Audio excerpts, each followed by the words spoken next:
बिस्मिल्लाहिर्रहमानिर्रहीम, अस्सलाम वालेकुम। मैं शाहिद सकलैन हूँ। आप मुझे मेरे यूट्यूब चैनल, फेसबुक पेज पे देख रहे हैं। आज 1 जुलाई है, पीर का दिन है। आज से तकरीबन 3 साल कबल सन 2021 में 14 अगस्त वाले दिन मीनार पाकिस्तान पे एक बड़ा ही अफसोसनाक वाक़या पेश आता है, जिसमें एक आयशा अकरम नामी टिकटॉकर जो अपने दोस्त रैम्बो और दूसरे टिकटॉकर्स के साथ जो है वो वीडियो बनाने के लिए मीनार पाकिस्तान पे आई होती है। उसके साथ लोग बदतमीज़ी करते हैं, उसके कपड़े फाड़ते हैं, उनसे मोबाइल फ़ोन वगैरह पैसे ले लेते हैं। ये खबर आती है और उसके बाद सोशल मीडिया और मीडिया के ऊपर जो है वो आपको पता है ये खबर जंगल की आग की तरह फैलती है। ना सिर्फ पाकिस्तान बल्कि दुनिया में पाकिस्तान का जो है इस खबर से जो है वो इमेज बड़ा ही बुरा जाता है।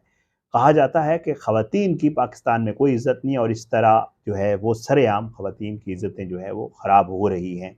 बहरहाल इसके ऊपर नोटिसेज होते हैं। इमरान खान साहब वज़ीर आज़म थे उस वक्त, उन्होंने नोटिस लिया। फिर उसके अलावा उस वक्त वज़ीर आला उस्मान बुज़दार थे, उन्होंने नोटिस लिया। और फिर जो है इस वाक़े में मुलव्विस मुल्ज़मान की गिरफ़्तारियाँ शुरू हुईं। बाद में आयशा ने खुद कहा कि इस मामले में मेरा दोस्त रैम्बो और बाकी लोग थे और इन्होंने ये सारा कुछ प्री प्लान्ड किया था। 12 के करीब ऐसे मुल्ज़मान थे जिनकी जो है वो गिरफ़्तारियाँ हुई और उनकी रिहाई ना हुई, बाकी लोगों की जो है वो ज़मानतें हो गई। ये केस जो है तकरीबन 3 साल से चल रहा था। लेकिन इस केस में लम्हा-व-लम्हा बहुत सारी ऐसी चीज़ें आई जिसने इन इस केस की असल जो हकीकत है वो खोली। अब आयशा अकरम, इकरारुल हसन और यासिर शामी गए उसके पास, उसको बड़ा दिलासा दिया। बाद में इकरार को उसके ऊपर माफ़ी भी माँगनी पड़ी और उसने आकर इस चीज़ के ऊपर बड़ा वो किया कि जी मुझे आइडिया नहीं था कि ये मामला दरअसल क्या है।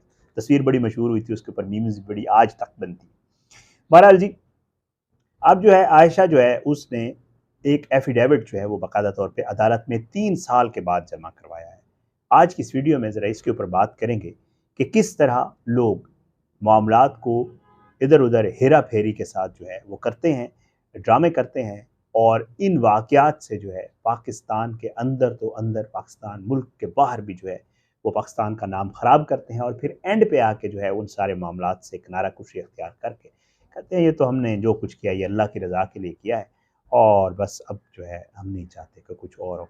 बहरहाल ये सारी स्टोरी जो है आज की आपकी खिदमत में रखेंगे उन लोगों के लिए जिन लोगों को हमारी मिन हैसुल कौम याददाश्त थोड़ी-सी शॉर्ट मेमोरी है, वाक़यात इतने हो रहे होते हैं कि हम पुराने वाक़यात को भूल जाते हैं। उनके लिए थोड़ा-सा बता दूँ जी, ये 14 अगस्त सन 2021 का वाक़या है।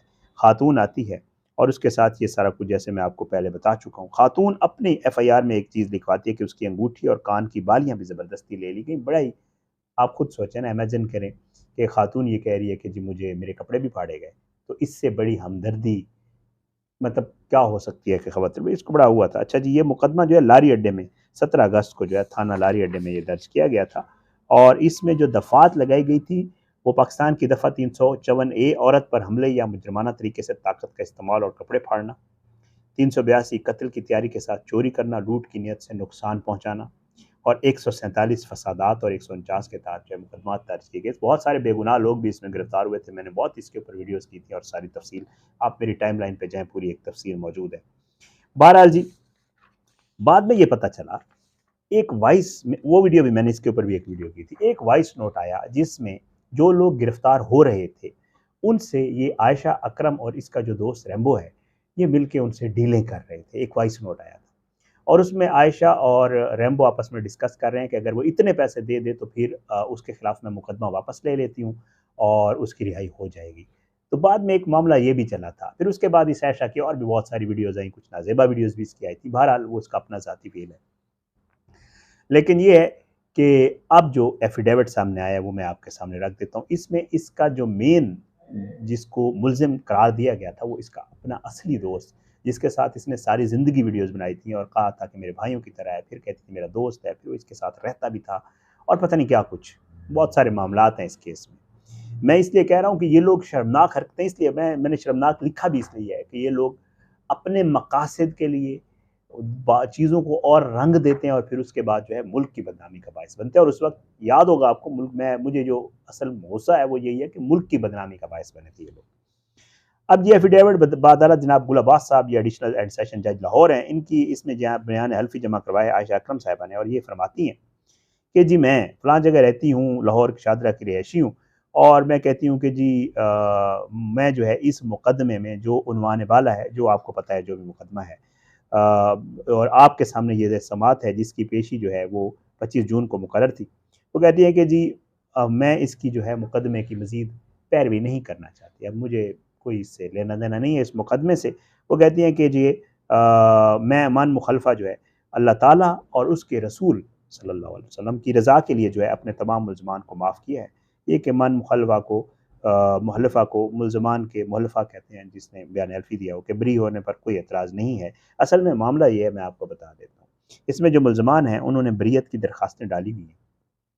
ज़मानत पे तो ऑलरेडी रिहा हैं, रैम्बो भी ज़मानत पे है, बाकी भी इसमें मुल्ज़मान जो उस वक़्त गिरफ़्तार हुए थे सारे ज़मानत पर रिहा हो गए थे। अब वो आराम से अपनी ज़िंदगी गुज़ार रहे हैं। फिर कुछ पेशियाँ उसमें हुई तो उनमें जो है वो लोग अदालत में पेशी के ऊपर आए भी नहीं। जिसके ऊपर अब जो ऑर्डर आया है, मैं ऑर्डर भी आपके सामने रख देता हूँ। उस ऑर्डर में बाकायदा जज साहब ने लिखा है कि जी एक तो इस मामले के ऊपर ज़ाहिर है अब क्योंकि उन्होंने बरियत की दरख़्वास्तें डाली हुई हैं, तो उसके ऊपर उन्होंने दलाइल माँग लिए हैं अगस्त के महीने में और उन्होंने कहा है कि वो लोग जो इस मुकदमे में जो है पेश नहीं हो रहे, एब्सेंट हो रहे हैं, उनको भी उन्होंने कहा है कि जी वो पेश हों। तो अब होगा क्या? होगा ये कि जब मुकदमा करने वाला जो मुद्दई होता है, अगर वो अपनी पैरवी से पीछे हट जाए, वो कह दे कि मेरा इनके साथ कोई मुल्ज़मान के साथ लेना-देना नहीं है, तो ज़ाहिर है फिर अदालत को उन मुल्ज़मान को बरी करने के अलावा कोई रास्ता ही नहीं होता। जज कह देता है, मुल्ज़मान भी अपने वकला से वकला के दलाइल यही होते हैं, हम अक्सर कोर्ट्स में देखते रहते हैं। कि जी जब मुद्दई पीछे हट गया है, मुद्दई कह रहा है कि मेरा इनके खिलाफ कोई वो नहीं है, तो अब आप इनको बरी करें, डिस्चार्ज करें मुकदमे से और ये बेगुनाह है, इनका तो इसमें कोई कसूर नहीं था और फिर वही होता है कि ज़ाहिर है, जज साहब जो है वो हक़ाइक़ को, बयानात को, दलाइल को देखते हुए जो है वो बरी कर देते होते हैं। अब मुझे लग ही रहा है कि 3 साल उस वक़्त जो 3-4 महीने, 5 महीने शोर मचा था, उस वक़्त जो इन्होंने सारा ड्रामा किया था, ये सब कुछ ड्रामा था, ये प्री प्लान्ड था, ये इकट्ठे आए थे, इन्होंने वहाँ टिकटॉक वीडियोज़ बनानी थी और टिकटॉकर्स को बुलाया हुआ था, ये बाद में प्रूव हो गया था, बयानात में सामने आ गया था। इन्हें खुद बुलाया हुआ था, वहाँ पे थोड़ी बदमज़गी हुई, जब बदमज़गी हुई तो फिर टिकटॉकर्स ने इसके साथ बदतमीज़ी की, फिर बाकी लोग जो वहाँ पे मौजूद थे, आपको पता है फिर इस तरह की जब चीज़ें हो रही होती हैं तो इसमें तमाशबीन बहुत आ जाते हैं। वो लोग आ गए फिर इसके साथ वहाँ पे अनफॉर्चुनेट वाक़यात हो गए। लेकिन ज़ाहिर है इस तरह के और इन्होंने खुद बुलाया हुआ था टिकटॉकर्स को ज़ाहिर है और कुछ तो ये भी है कि शायद इन्होंने पैसे दे के टिकटॉकर्स को बुलाया हुआ था। उनसे पैसे लेके कि जी आप आएँ आपकी आयशा के साथ जो है टिकटॉक बनेंगे और ये उस वक़्त तो ख़ैर टिकटॉक के ऊपर बड़ी मशहूर थी। तो बहरहाल इस मामले में इन्होंने बुलाया हुआ था, फिर उसके बाद बहुत सारी चीज़ें इस मामले में खुल के सामने आई थी। इस केस क्या डेवलपमेंट आई थी। मैंने कहा आपके सामने रख दूँ कि किस तरह हमारे मुल्क में लोग चूना लगाते हैं, ड्रामे करते हैं। सूरत हाल कुछ और होती है, उसको कोई और रंग दे के अपने हमदर्दी के लिए उसको जो है वो मोड़ लेते हैं और फिर हम लोग भी ज़ाहिर-सी बात है क्योंकि उस वक़्त जो वाक़या हुआ होता है उस पे बात करना तो हम भी करते हैं। मैंने भी इसके ऊपर बड़ी वीडियोज़ की थी। वाज़ेह लग रहा था कि यार एक खातून के साथ बहुत ज़्यादती हुई है, नहीं होना चाहिए। अब भी आज भी कहता हूँ नहीं होना चाहिए। चाहे जो कुछ भी उनका प्री प्लान्ड भी था तो किसी को ये हक़ नहीं पहुँचता कि वो इस तरह सरेआम किसी खातून को छेड़े, उससे बदतमीज़ी करे, उसके कपड़े फाड़े, ये तो किसी सूरत भी बर्दाश्त नहीं है। उसको ज़रूर सज़ा मिलनी चाहिए। लेकिन बाइस इसका कौन बना, कैसे बना, ये सारी चीज़ें आपके सामने खुल के आ गई हैं कि क्या सूरत-ए-हाल है। अब ये बयान दे दिया है, रैम्बो इसका दोस्त है, अब भी मुझे लगता है वो इसके साथ ज़रूर राब्ते में और ये ज़रूर वीडियोज़ आपस में बनाते होंगे। और बीच में ये एक बार कोर्ट आई थी तो इसके साथ बाकायदा तौर पे गार्ड्स थे। ये मेरे दोस्तों ने साफ़ी दोस्तों लाहौर के दोस्तों ने बताया था और वो ना तो इसकी वीडियो बनाने दे रहे थे, ना इसकी तस्वीर और ना इससे को बात करने दे रहे थे। तो ये सारा मामला है। अब ये जो ज़मानतें हैं 12 लोगों की, ये पैसे लेके इसने बयान दिया है। इसने वाक़ई अल्लाह और रसूल की रज़ा के लिए ये सब कुछ किया है। बहरहाल जो पाकिस्तान की बदनामी होनी थी इस वाक़ये से, वो हो गई। अब उसके बाद आयशा अकरम और रैम्बो जो कुछ करते फिरें, वो इनकी अपनी है। ये इसकी डेवलपमेंट थी। मैं क्योंकि इस केस को कवर करता रहा था, मेरी कोशिश होती है जो केस में जो स्टोरी मैं करता हूँ उसके ऊपर जब भी डेवलपमेंट्स आती हैं मैं आपके साथ ज़रूर शेयर करता हूँ। आप अपनी दुआओं में मुझे याद रखा करें जी। अल्लाह पाकिस्तान कामयाब नासिर हो, इसके खिलाफ साजिशें करने वालों को नेस्तनाबूद करे। अल्लाह ज़ालिमों को इबरत का निशान बनाए, मज़लूमों को इंसाफ मिले। अल्लाह सब पे जो है अपना रहम व करम करे, अल्लाह सबको हिदायत दे। आखिर में दरख्वास्त है कि अगर आपने मेरा यूट्यूब चैनल सब्सक्राइब नहीं किया तो मेरे यूट्यूब चैनल को सब्सक्राइब करें, बेल आइकन को क्लिक करें ताकि मैं जो वीडियो करता हूँ वो नोटिफिकेशन की सूरत में आपको मिले। फेसबुक पेज पे वीडियोज़ अपलोड होती हैं, वहाँ भी जाकर वीडियोज़ को फेसबुक पेज को फॉलो करें, वीडियोज़ को लाइक शेयर किया करें। अपना feedback, comments, media, social media messages या डायरेक्ट व्हाट्सएप मैसेज की सूरत में आप मुझे दे सकते हैं। मैं तमाम प्लेटफॉर्म्स के ऊपर मौजूद हूँ। इंशाअल्लाह अगली वीडियो में मुलाकात होगी। बशर्ते ज़िंदगी। इजाज़त दें।